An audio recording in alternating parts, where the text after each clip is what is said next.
I'm Tim Ventura, and we're joined today by Rich Hoffman, Executive Board Member and Co-founder at the Scientific Coalition for UAP Studies and a member of UAPx.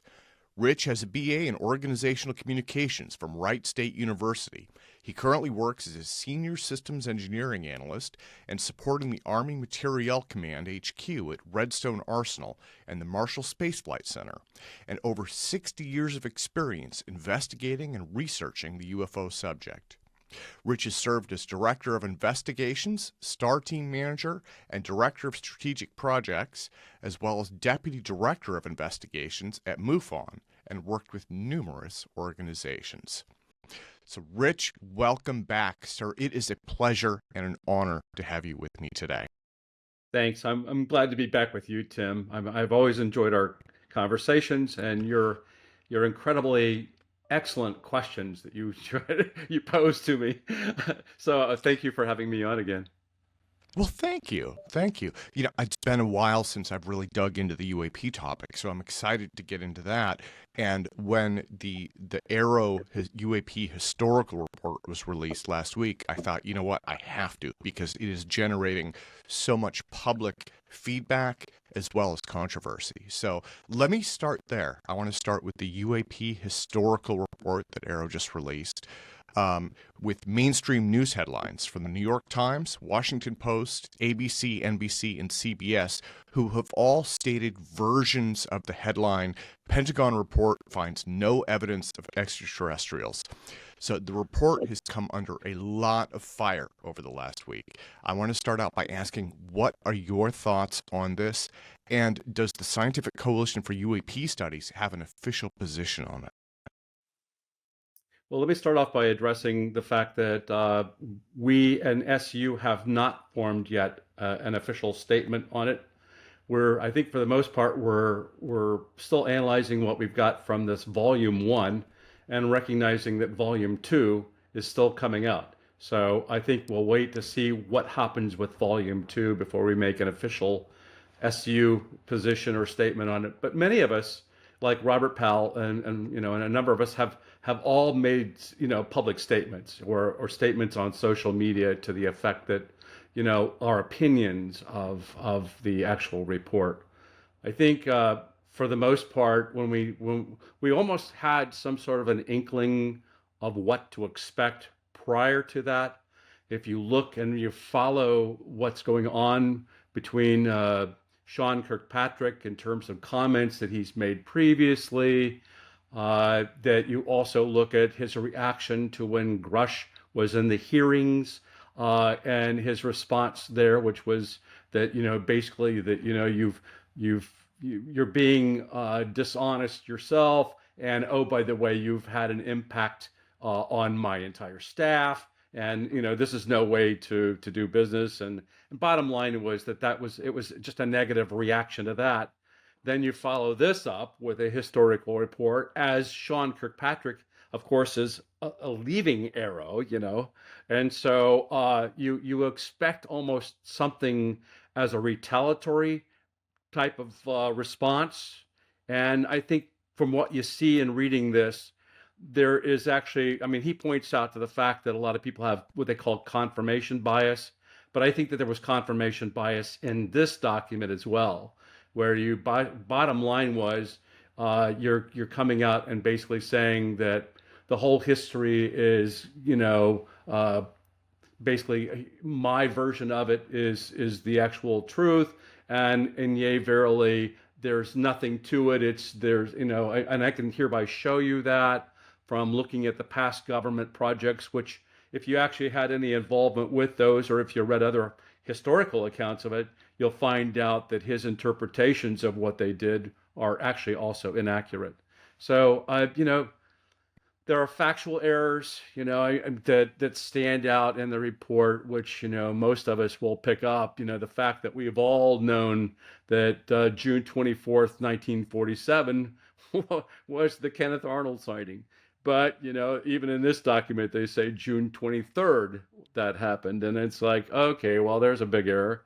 And it has a lot of errors to it. I can talk about some of those things with you in terms of looking back at the historical record.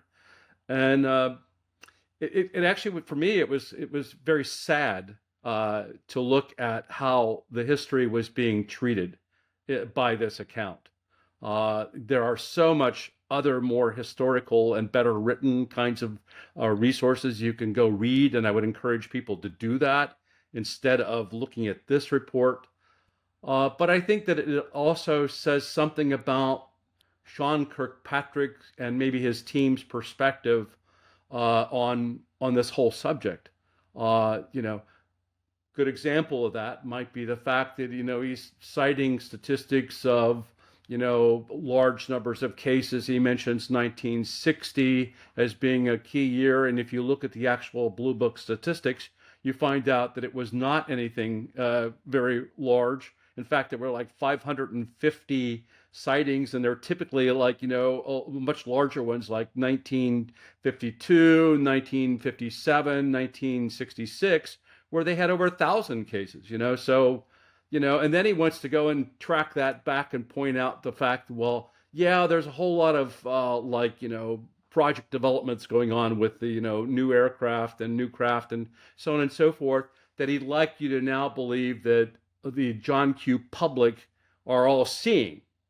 Well, there were only, if you look at the Blue Book statistics during the year 1960 as an example, you'll see that there's only 14 cases that were unknowns. Do I believe that the other 500 plus were all seeing military developments? And then you go look at his account in terms of the years that these actually took place, and you find out that they don't even correspond to the 1960 time frame being something along the lines of these advanced weapon systems that are being tested. So it's an erroneous connection, and it's basically just to try to help convey a story that there's nothing to it. A lot of these things are mistaken. And let me also come back to the fact that when you read the report, there are a lot of very factual things that I do agree with in the report.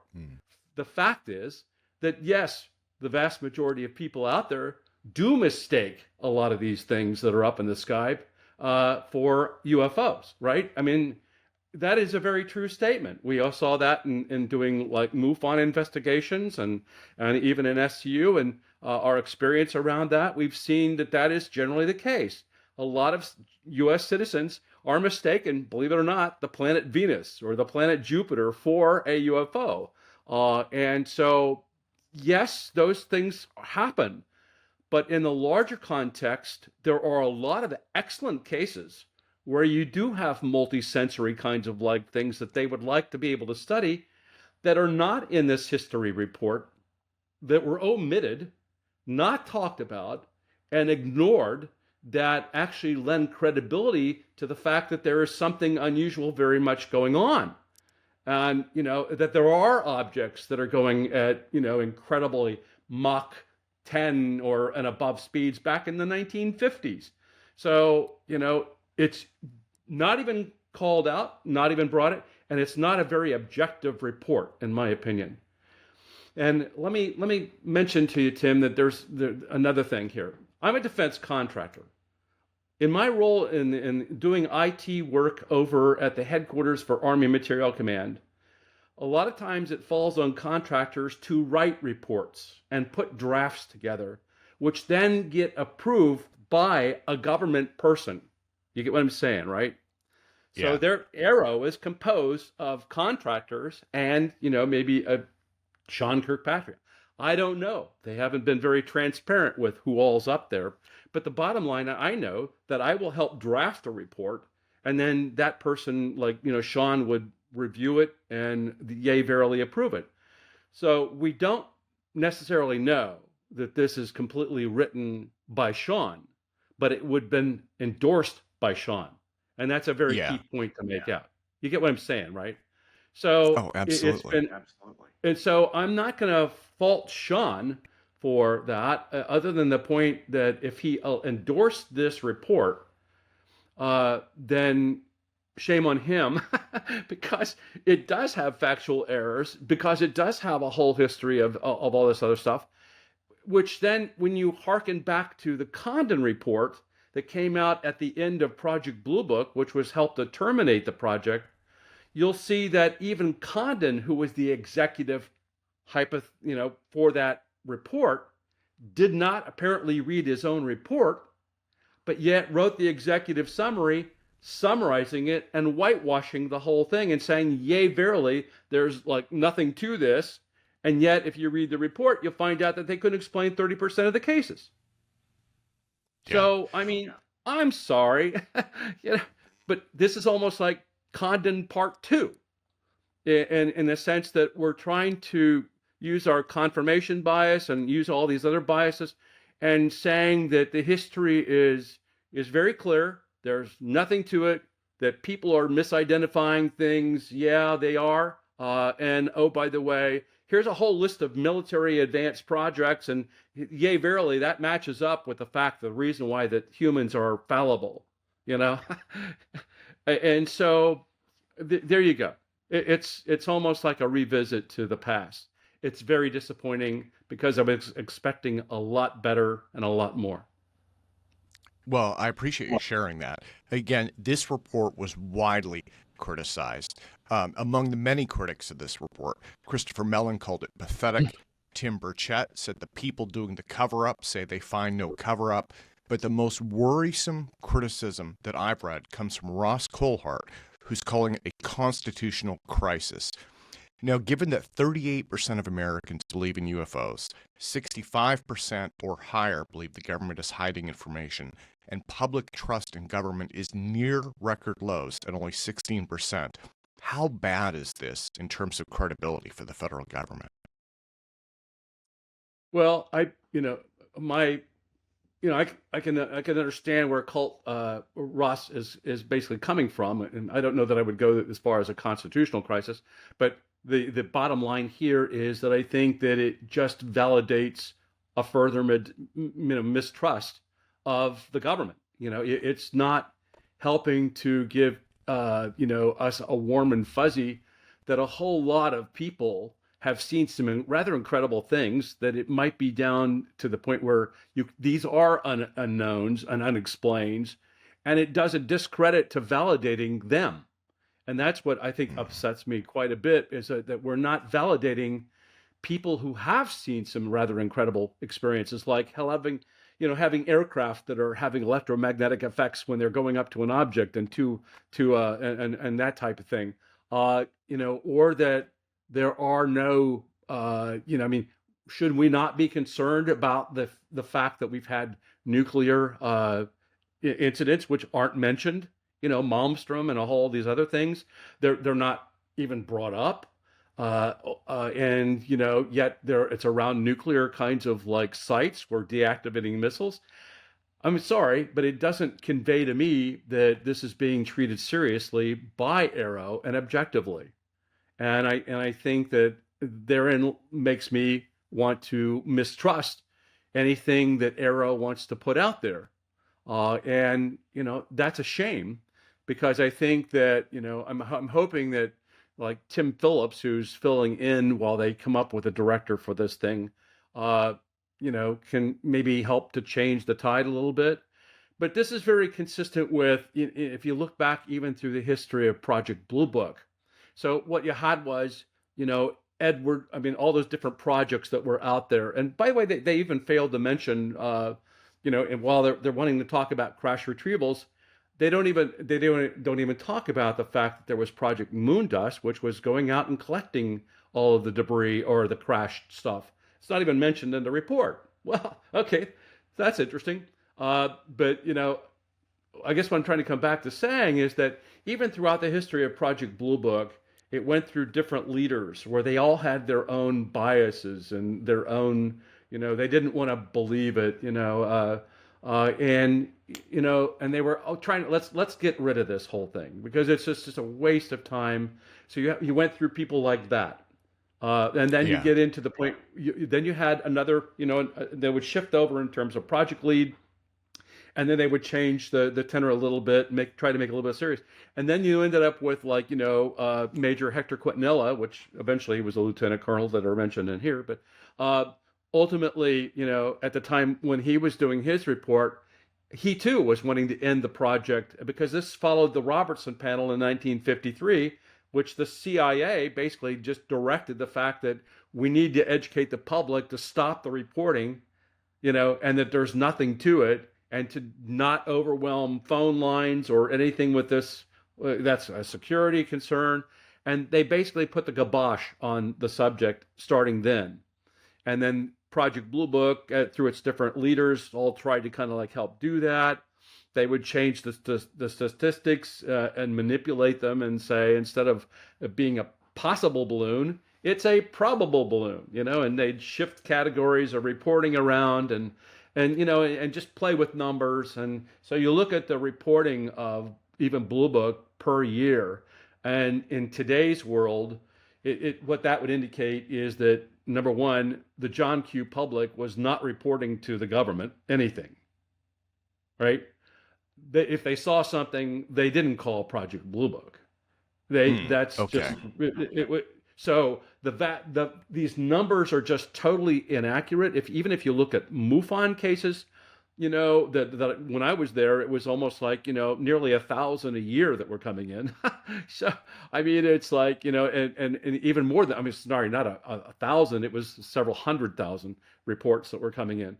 So the gist there you're talking about is that the vast majority of the public did not report their sightings.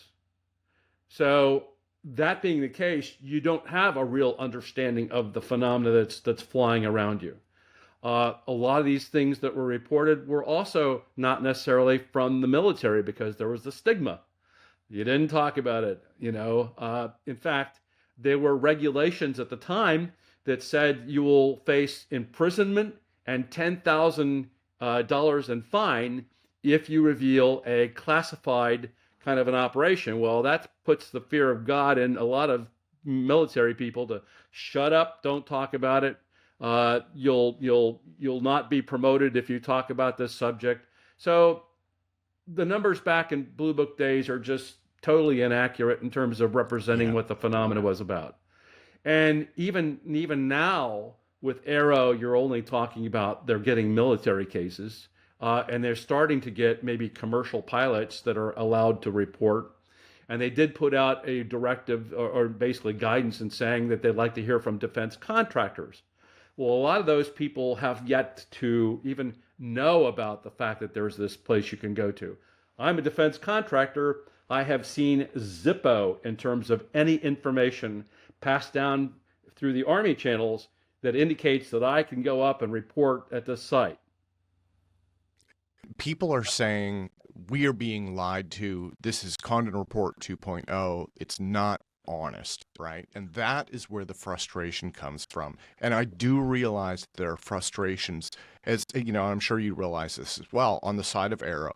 They are being overtasked, and they don't have the clearances, apparently, for everything that they're looking into. They don't have the time to really do this kind of research. I mean, you're looking at a 75-year history of sightings with details and, eyewitness reports, and these are clusters of events. There's so much going on.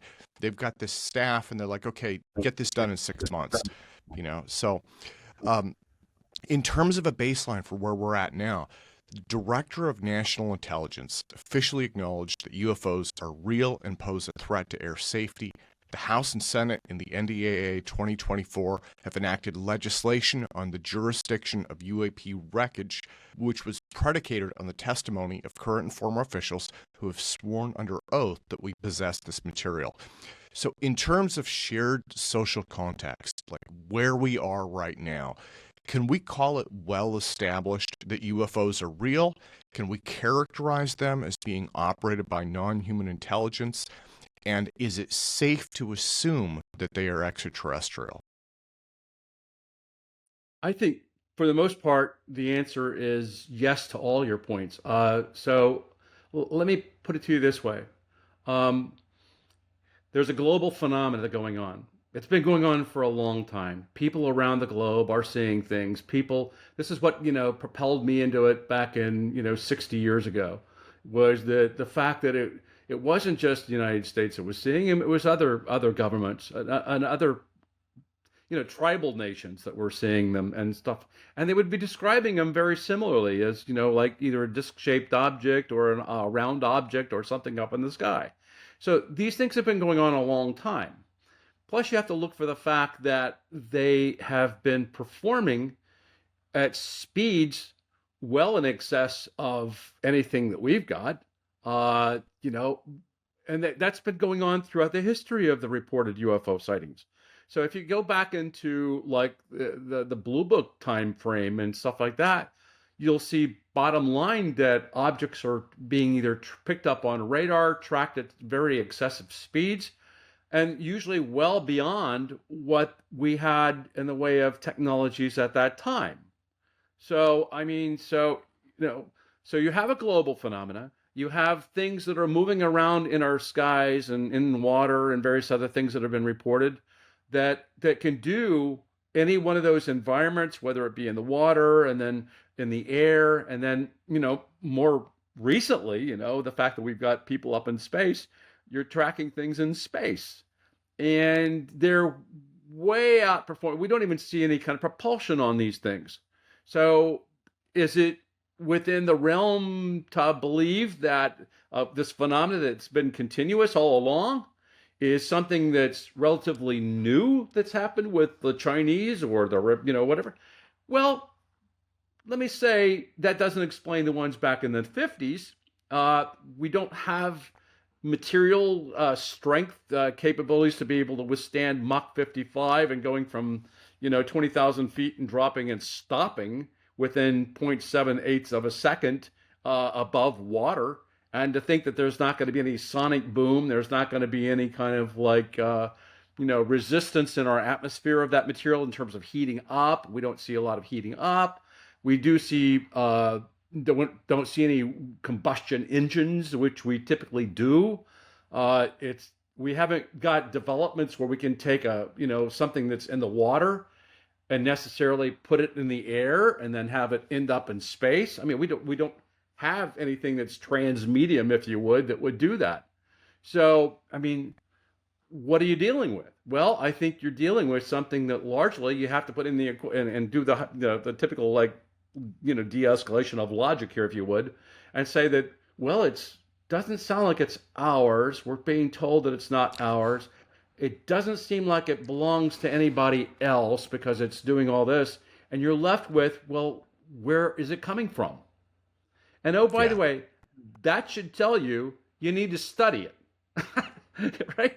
So you need to give it some serious to figure out what that is and to learn about it. And don't think that the other governments around the world are not trying to do the same thing, right? Well, let me get into the SCU now, because when you mentioned studying it, this takes us into the Scientific Coalition for UAP Studies. Again, you were the co-founder of this going back to 2017.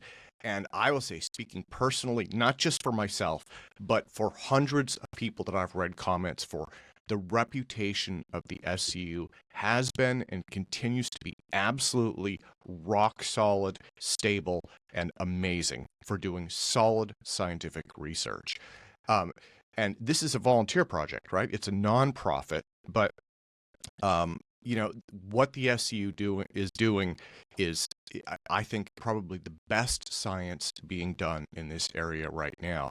So from that perspective, I'm wondering if you could share with me what some of the SCU's greatest victories have been in the past, what some of the current research projects are that are going on, and what kind of policies do you have in place to help stay neutral and maintain that amazing reputation in such a controversial area and controversial time? A lot of things for me to talk about there.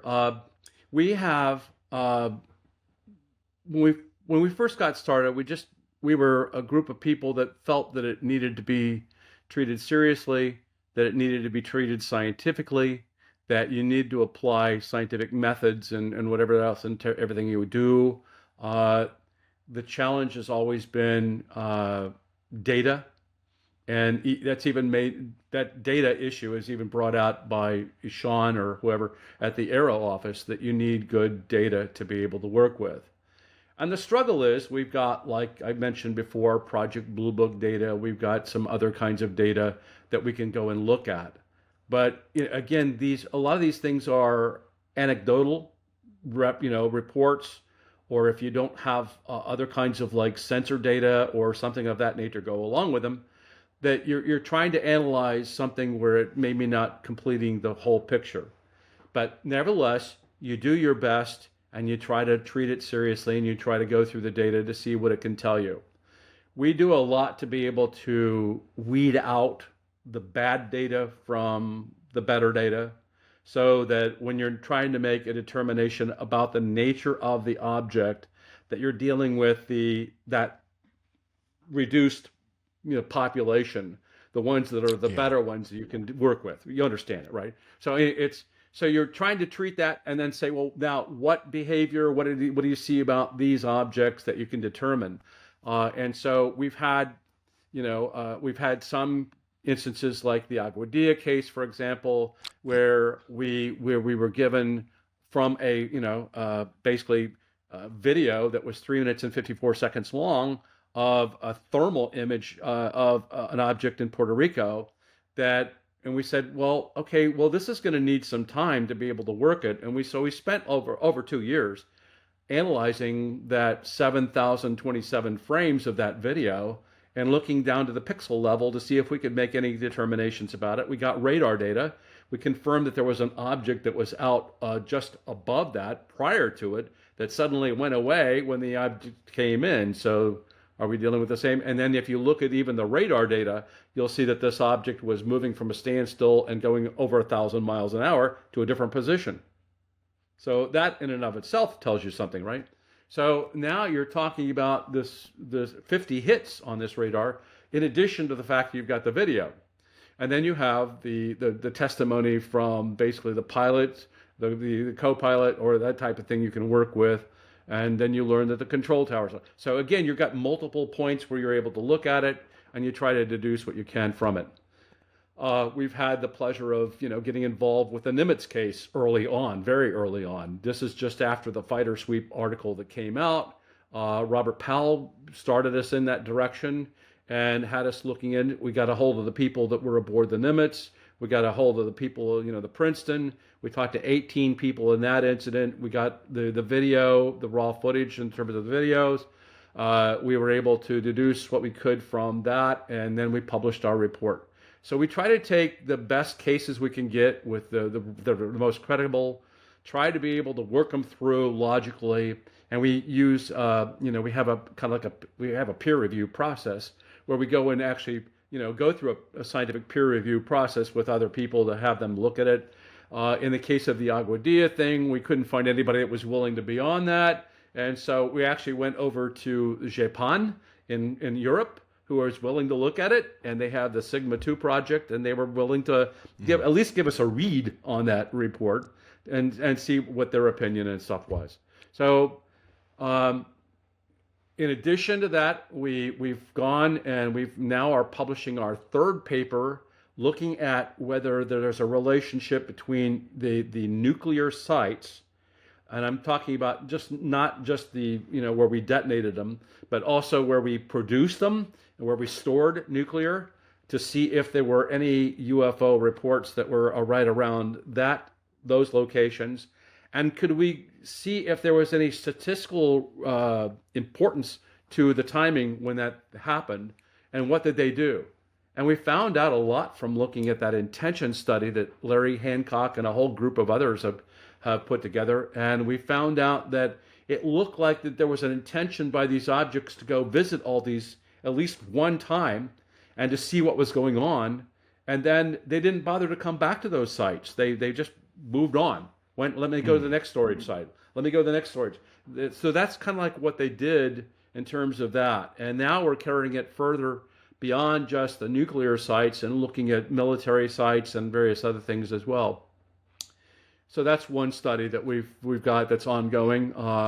We additionally are taking a look at, we published a report where we looked at over the history, what are the changes in shapes, size, maneuverability, the way that these things move, their kinematics.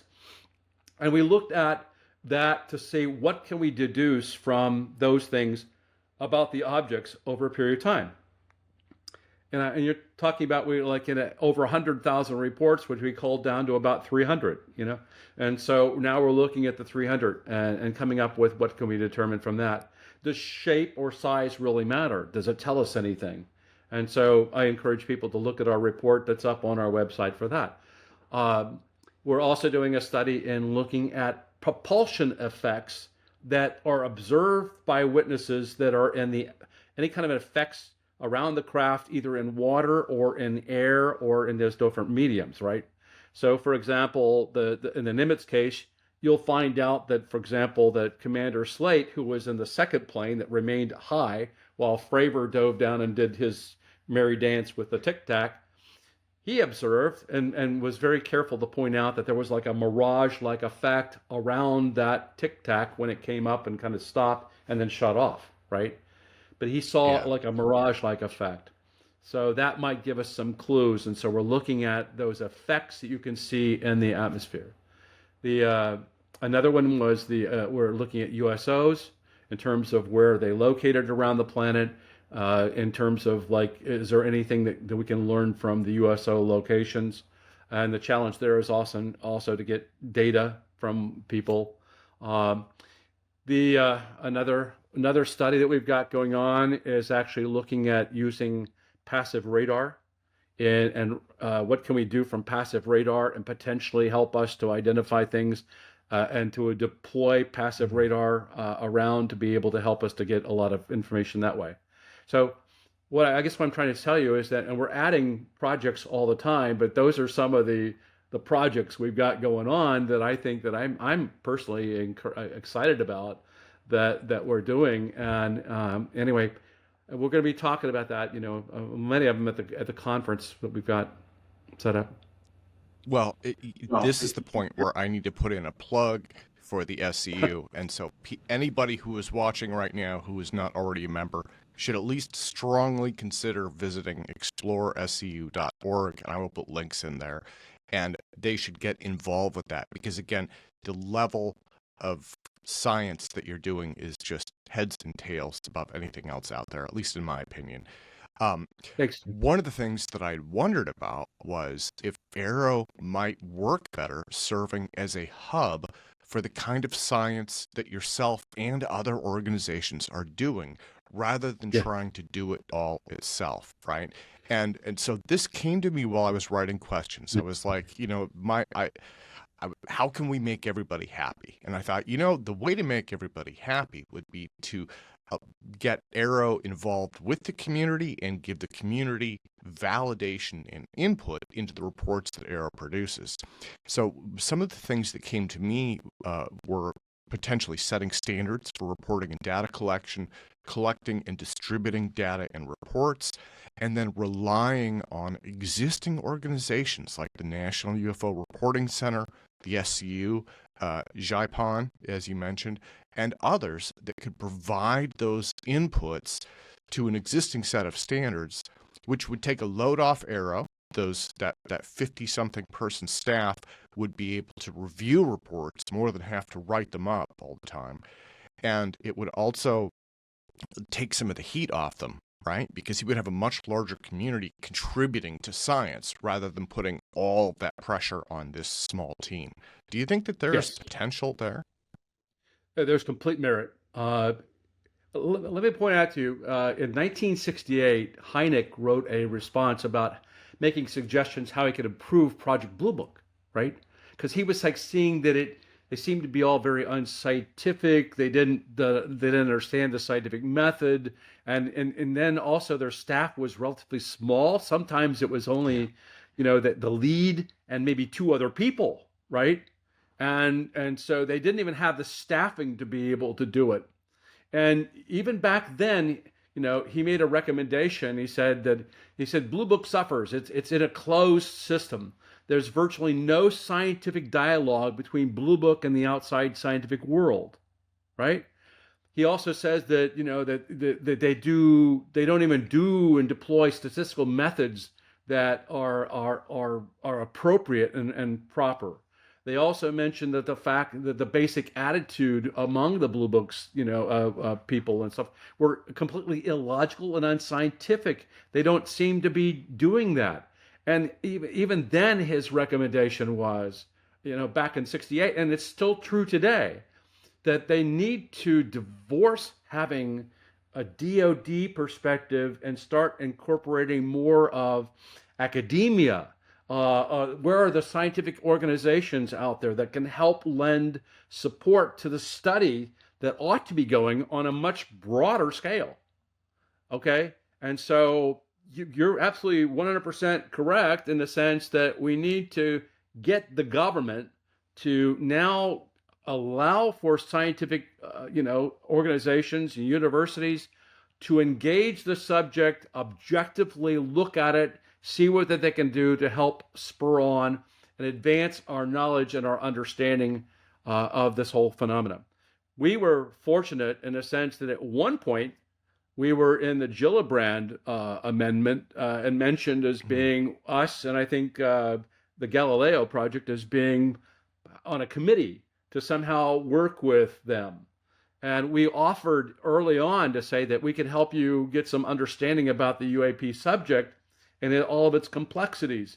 But it was eliminated, blown off, and certainly anything that we do is not worthy of what the AARO office could do themselves.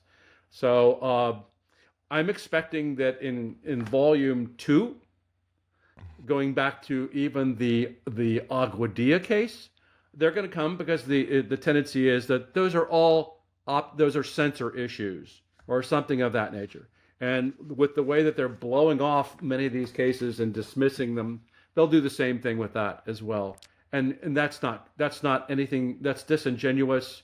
I agree with Lou Elizondo saying it's that it's disingenuous, dishonest. I also agree with Robert Powell in the context that there's not a lot of fact to it, and we don't expect fact from this. Yeah. Well, and I appreciate your mentioning that. Aguadilla is one of the most interesting cases for me. You have examples of transmedium travel. As you've mentioned, you have high quality infrared as well as radar data.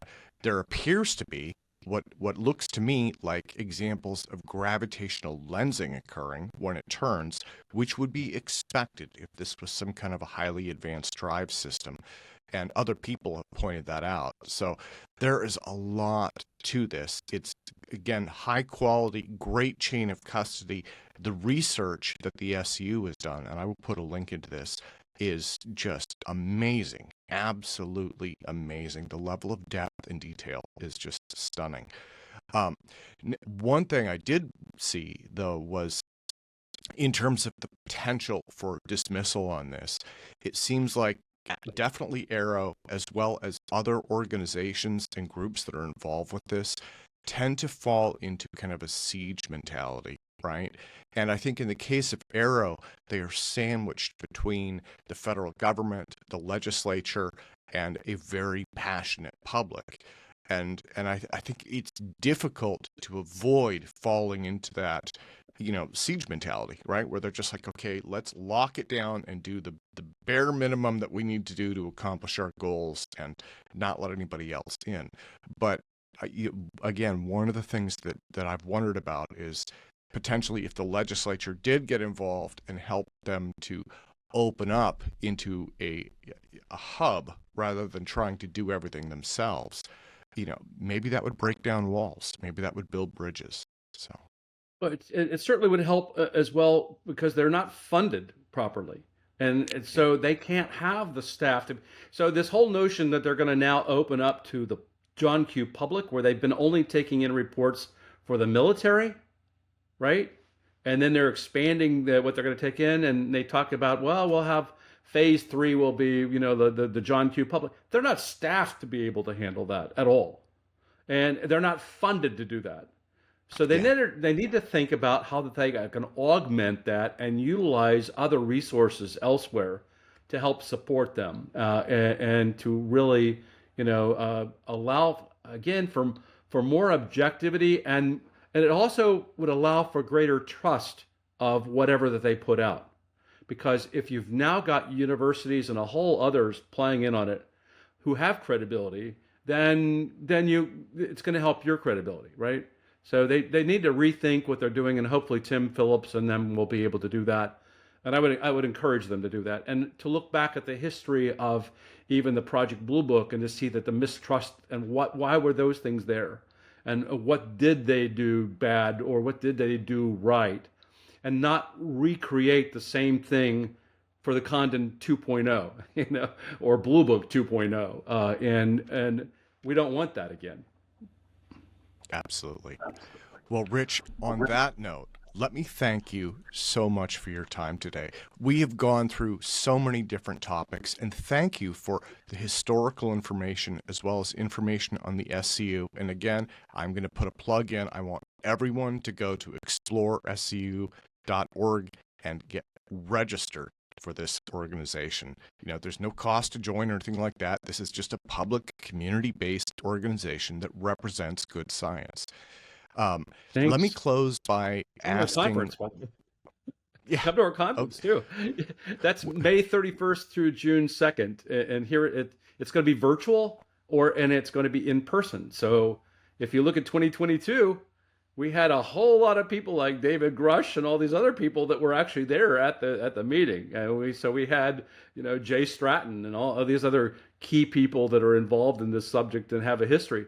So we had a lot of presence with that. So you might be able to bump into some of these people if you do come in person. But anyway, I just want to point out to you that when it's going to happen, and the registration link is up on our website too. So I encourage people to come. Oh, wonderful. And I guess I should also close by asking, so we have the conference. What are some other things that are in the works right now for the SCU, as well as yourself, for the first part of 2024? Well, we're being, again, I think we're still walking through and trying to make improvements even more so to our peer review process. We're looking at developing some strategic directions that we're going to be going to go, and where do we want to go next. We're also looking at the creation of a database, a very good database that we can utilize for scientific study.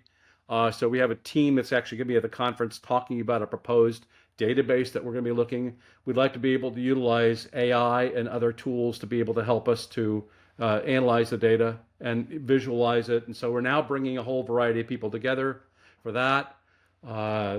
We have a representative going to the European Parliament meeting that's going to be coming up, I think in March 20th or something like that. So we're international. So we're actually going to be attending that meeting and hoping to make some sort of connections with them as well. And so there's a lot of things on the table, a lot of exciting stuff. And people just need to stick with us. We're trying to be as transparent as possible. We keep putting out our newsletters on a regular quarterly basis, and we're getting kudos about that. And so stay tuned. A lot of good things. Wonderful. Rich, let me thank you again so much for your time today, sir. You're welcome. Thanks, Tim. It's good to see you again.